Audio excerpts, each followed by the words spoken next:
ṣẹlẹ̀ ní London ọ̀pọ̀lọpọ̀ àwọn obìnrin tó wà ní London lónìí single parent ní gbogbo wọn oníkálukú wọn kàn ń rìn káàkiri ni from here to here wọ́n á di pé àwọn ọkùnrin kan ń gbé wọn lọ́tún gbé wọn lọ́sì tọkùnrin bá gbélé lónìí á jù lẹ̀ lọ́la àwọn ọkùnrin ẹ̀dẹ̀ ni wọ́n gbọ́n owó single parent tó gbà ẹ̀ wọ́n á dẹ̀ gbà lọ́wọ́ ẹ̀ àwọn ọmọ tó wá bí nǹkan.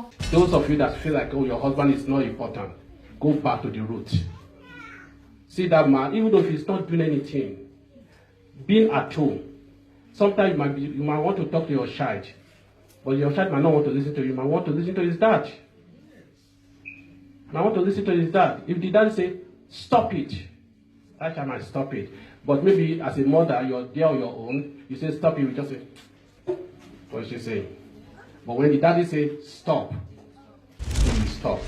Ọ̀pọ̀lọpọ̀ tí obìnrin bá bímọ tí kò sí bàbá báwo ló ṣe fẹ́ tọ́jú ọmọ yẹn tá bá wò lónìí sí báyìí especially ẹ jẹ́ ká lọ sí London gbogbo crime tó ṣẹlẹ̀ àwọn ọmọ foreigner ló ṣẹlẹ̀ lé lórí bí àwọn ọmọ Nàìjíríà ká ní àwọn ọmọ Nàìjíríà wọ́n náà ń pààyàn tá bá dẹ̀ wádìí lọ wádìí bọ̀ ọ̀pọ̀lọpọ̀ wọ́n ti fi bàbá wọn lẹ̀ ìyàwó ti kọ́kọ́ ẹ̀ ó wá kù ìyàwó àtọmọ nílé obìnrin dẹ̀ ní kò lè dá ọmọ tán. wọ́n gbàdúrà pé ọlọ́mọ yẹn ká mọ ibi ìsàlẹ̀ ọmọ wa. sàrẹ́ ọmọ.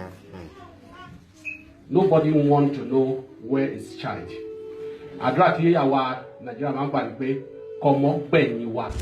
ọ̀pọ̀lọpọ̀ àwọn obìnrin tí wọ́n wọlé sí Europe yẹn it's like àwọn ọmọ tó jásí pé ojú wọn ò rí ọlá rí láyé. ojú wọn ò rí ọlá rí láyé. wọ́n ò rí ọlá rí. wọ́n expect pé àwọn lè dé ipò táwọn wà yìí. ọ̀pọ̀lọpọ̀ obìnrin wọ̀nyí lọ́kọ wọn ṣe wàhálà ó dààmú ó yá owó tó fi gbé wọn wọ̀lú yìí. wọ́n kàn wọlé wọ́n gbẹ́ lómi wọlé almost 1 million 1.something million wọ́n fi gbẹ́ lómi wọ̀lú yìí. wọ́n wá wọ̀lú yìí lónìí ìgbà tán wọ̀lú yìí wọ́n bẹ̀rẹ̀ iṣẹ́ wọ́n bẹ̀rẹ̀ sí rówó àwọn náà di pé wọ́n send euro sílé. So ó dà pé owó yẹn àbí kíní yẹn wọ́n wá gbà ẹ́ náà wá wò pé ó dà ìpọ́kọ àwọn kò wọ́ọ̀tì àwọn. kò wọ́ọ̀tì àwọn mọ́. Ìmúra mi unique o, kò jọ tẹ́ni kọ́kọ́. Ladies and gentlemen, my name is Samson Adewale. I'm urging everyone to download my music on July 19, coming out on Feel Right New TV. Title My Prayer. We'll go back to it. Èrè tó lè tẹ̀ wá lọ́wọ́ máa yá gbàdúrà èrè tó lè tẹ̀ mí lọ́wọ́ orin rírí jẹ́. Ẹ bá gbọ́ gbogbo nǹkan dábàá mọ̀ kó tó wà nù ẹ̀ ẹ jọ̀ọ́ ẹ bá mi download ẹ̀ kò ní bàjẹ́ Nàìjíríà ò ní bàjẹ́ o thank you. So kíní ẹ olówó àvẹ́tì ọ̀pọ̀lọpọ̀ àwọn obìnrin yẹn bó dẹ̀ ṣe àvẹ́tì wọn yẹn ó ń àvẹ́tì àwọn ọmọ tán bí. náà. Yes toro máa padà ó ń àfẹ́tọ̀ àwọn ọmọdé pé ọ̀pọ̀lọpọ̀ tí obìnrin bá bímọ tí kò sí bàbá báwo ló ṣe fẹ́ tọ́jú ọmọ yẹn tá bá wò lónìí sí báyìí especially ẹ jẹ́ ká lọ sí London gbogbo crime tó ṣẹlẹ̀ àwọn ọmọ foreigner ló ṣẹlẹ̀ lé lórí bí àwọn ọmọ Nàìjíríà ká ní àwọn ọmọ Nàìjíríà wọ́n náà ń pààyàn tá bá dẹ̀ wádìí lọ wádìí bọ̀ ọ̀pọ̀lọpọ̀ wọ́n ti fi bàbá wọn lẹ̀. Ìyàwó ti kọ́kọ́ ẹ̀ ó wá kù ìyàwó àtọmọ nílé.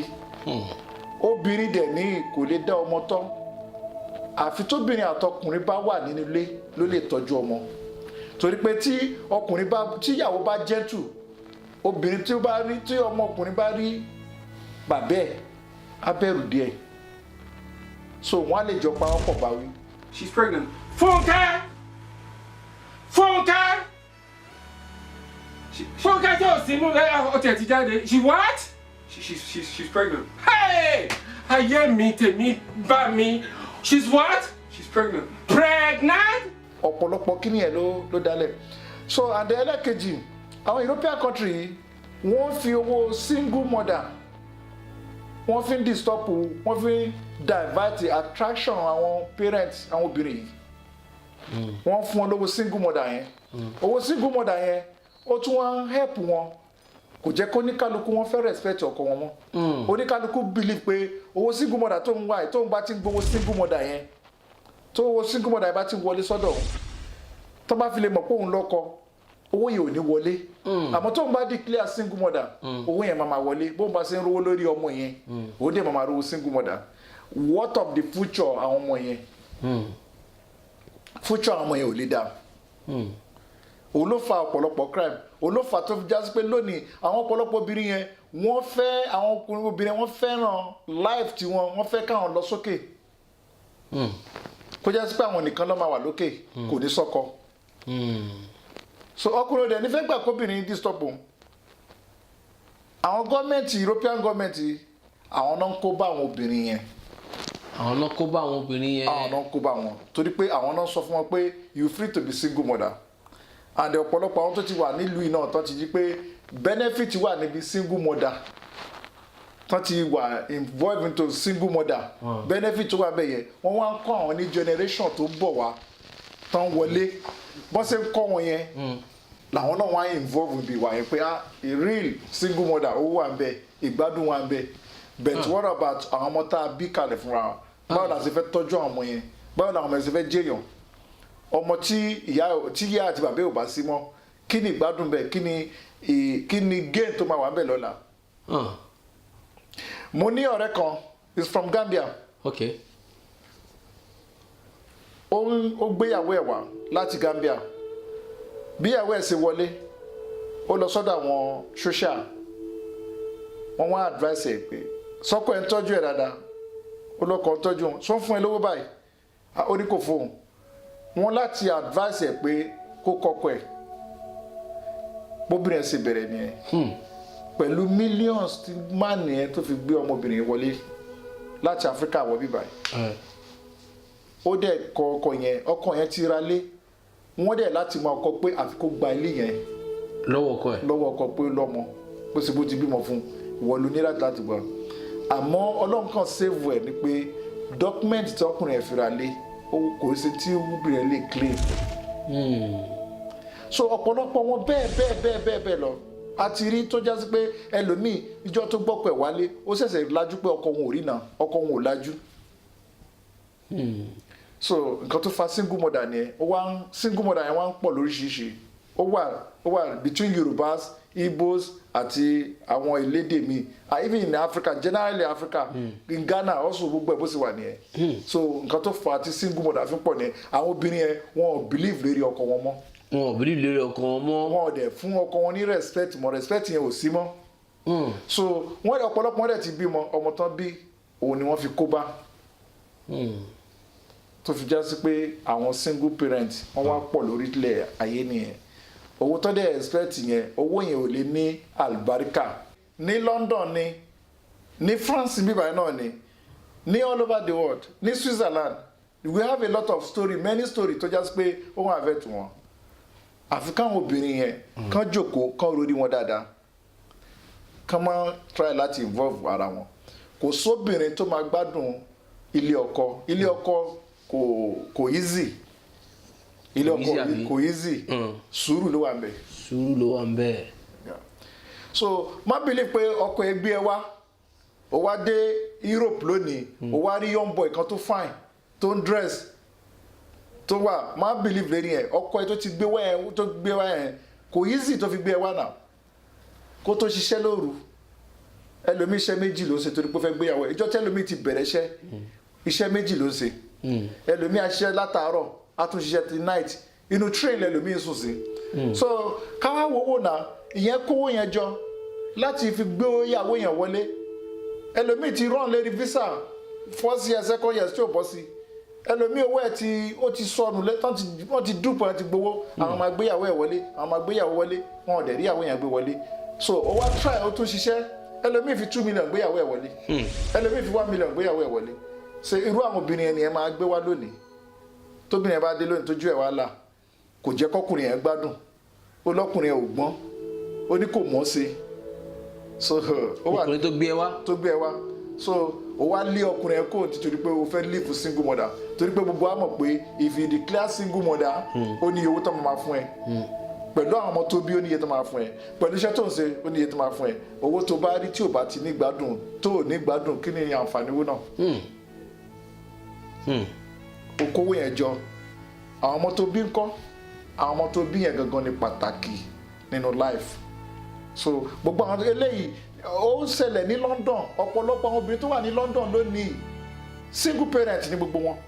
Oníkálukú wọn kàn ń rìn káàkiri ni, oníkálukú rìn káàkiri from here to here. Ó wá di pé àwọn ọkùnrin kan ń gbé wọn lọ́tùn gbé wọn lósì, tọkùnrin bá gbélé lónìí á jùlẹ̀ lọ́la. Àwọn ọkùnrin ẹ̀dẹ̀ ni wọ́n gbọ́n, owó yín náà nàdẹ, owó single mother tó gbà ẹ̀, owó single parent tó gbà ẹ̀, wọ́n á dẹ̀ gbà lọ́wọ́ ẹ̀. Àwọn ọmọ tó wá bí nǹkan báwo ló ṣe fẹ́ tọ́jú àwọn ọmọ tiẹ̀? Bó ṣe wà ní London, London ló wide jù. Bó ṣe wà ní London náà ló wà ní France bíbá ẹ̀ náà, bẹ́ẹ̀ náà ló wà ní Italy, ló wà káàkiri. So bó ṣe rí nìyẹn. Wow. So advice wo lẹ wá ní fún àwọn obìnrin tó wà in process of single mother? Gbogbo obìnrin tó bá wà ní process, advice mi fún wọn ni pé ó láti ní sùúrù. Má wo tọkọ ẹ, má wo ti anybody, má sì gbọ́ ọ̀rọ̀ ìta. Má wo ti obìnrin tó bá ní Europe, má wo pé lágbájá ń wọṣọ, lágbájá obìnrin kan ti ra mọ́tò, lágbájá kan kọ́lé, má wo yẹn. Stay with your family. Accept tọkọ ẹ bá fún ẹ. Iṣẹ́ tí wà tọkọ ẹ bá ń ṣe ẹjọ́ máa ṣe nítorí ọjọ́ iwájú àwọn ọmọ tẹ́ bí. So káwọn ọmọ yẹn kẹ́lẹ́ gé ni wọn. Ọmọ tí ò bá ti ní parent, ọmọ yẹn kò sí nǹkan tí ò lè yá. Obìnrin kò lè tọ́jú ọkùnrin, ọkùnrin kò lè tọ́jú obìnrin. Àwọn parent méjèèjì náà ló lè tọ́jú àwọn méjèèjì papọ̀. So ẹ má wo ti anybody, má wo tóbìnrin ilé kejì ẹ, àǹtí lágbájá kan ó ń gbádùn ni, àǹtí lágbájá kan wọ́n ti fún nílé, wọ́n ti dúró àsìkò tí ẹni kò dó tì. Má kọ ọkọ ẹ lẹ̀, má rí ọkọ ẹ fín. Tó bá wọnú single mother àti control ẹ̀ padà, ó máa wà difficult ọmọ ìyá mi. Torí pé gbogbo ọkùnrin tó fẹ́ pàdé, gbogbo wọn wọ́n máa cheat ẹ̀ ni. Gbogbo wọn máa lù ẹ́, wọ́n máa sá lọ ni. Ìní àtẹ̀ á fún ẹ ní love, first love ló máa fún ẹ.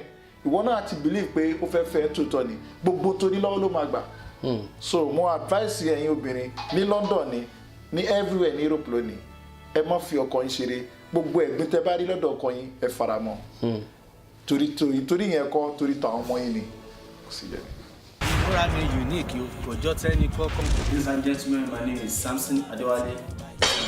I'm urging everyone to download my music on July 19, coming out on Feel Right New TV. title My Prayer. We'll go by prayer. a ní láti gbàdúrà èrè tó lè tẹ̀ wá lọ́wọ́ máa yá gbàdúrà èrè tó lè tẹ̀ mí lọ́wọ́ orin rírí jẹ́. Tẹ́ bá gbọ́ gbogbo nǹkan lẹ́wọ̀n mọ̀ kó tó wà nínú ẹ̀ ẹ jọ̀ọ́ ẹ bá mi download ẹ̀, kò ní bàjẹ́, Nàìjíríà ò ní bàjẹ́ o. Thank you.